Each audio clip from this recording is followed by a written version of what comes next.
कई बार पेपर में आता है इस तरह से, है ना। जैसे 3 कैलोरी में कितने जूल बनेंगे, जूल में बदलो 3 कैलोरी को, 5 कैलोरी को जूल में बदलो, 4 कैलोरी को जूल में बदलो, 1 किलो कैलोरी में कितने जूल होंगे, इस तरह के सवाल आते हैं।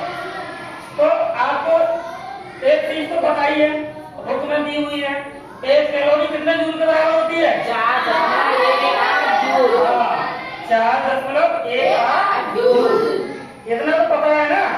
अब 1 किलो कैलोरी का मतलब है उसमें 1000 का हम गुणा कर देंगे, समझ लो।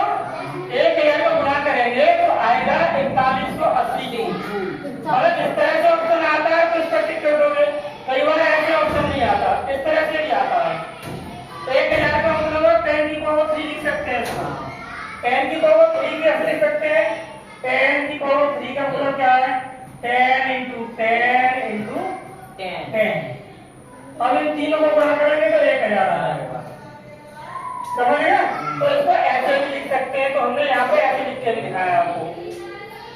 क्या 4.18 गुणा 10 की पावर 3, समझ आ रहा है। तो इस तरह से आता है तो भी टिक करोगे सही पे, और इस तरह से आता है तो भी करोगे, ठीक है। दूसरा सवाल ऐसे आता है कि पूछ लिया आपको 4 कैलोरी में कितने जूल बनेंगे, 4 कैलोरी को जूल में बदलो। तो आपको कुछ नहीं करना है, जितनी कैलोरी को जूल में बदलने की बात करता है आपको उतने का उसमें गुणा कर देना है। इसमें ये आपको याद होना चाहिए, 1 कैलोरी बराबर कितने जूल? 4.18 जूल। ये आपको याद होना चाहिए, फिर आप कर जाओगे, कर लोगे ना।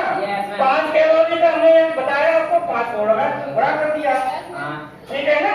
5 का गुणा कर दिया, 6 का, 7 का, 2 का, 3 जो भी पूछे तो आपको कुछ नहीं करना, सीधे सीधे गुणा कर देना है।